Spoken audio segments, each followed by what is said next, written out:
আমরা মাঝে মধ্যে নাস্তিক্যবাদী চিন্তা চেতনা ঢুকে আমার মধ্যে, আমি বুঝতে পারি ভুল হচ্ছে, এরপরও ওইসব চিন্তা আসে, এর থেকে বাঁচার উপায় কি? দারুণ একটা উপায় আছে।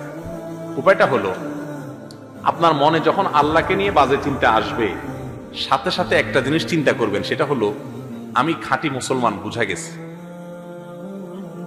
কারণ যেই ঘরে টাকা থাকে সেই ঘরে চোর যায়, ঠিক না ঠিক? আমার মধ্যে আল্লাহর প্রতি ঈমান আছে দেখেই শয়তান ইবলিস সে আমাকে খোঁচাচ্ছে, আল্লাহর ব্যাপারে বাজে কথা সে আনতেছে। কোন অমুসলিম তার মনে জীবনে এগুলো আসবে না, কারণ সে খালি ঘর। আমার ঘরে সম্পদ আছে, ঈমান আছে, আলহামদুলিল্লাহ, আল্লাহর প্রতি ঈমান আছে।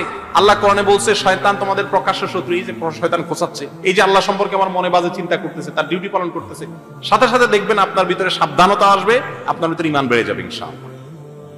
কথা কি বুঝাতে পারছি? আর দ্বিতীয় আমল হলো, শয়তান বাম দিক থেকে মানুষকে বাজে চিন্তা মনের ভিতরে ঢুকায়। 3 বার থুতু ফেলবেন, থুতু বলতে বলতে একেবারে গালভর্তি থুতু না, একেবারে সুর আগা পরিমাণ থুতু থুতু করে ফেলবেন, আর আমানতু বিল্লাহি ওয়া রাসূলিহি পড়বেন। ইনশাআল্লাহ তাৎক্ষণিকভাবে দেখবেন যে শয়তান এটাকে প্রতিহত করতে পারবে। আল্লাহ তাআলা আমাদের ঈমানগুলোকে হেফাজত করে নিয়ে যাওয়ার তৌফিক নসিব করুন।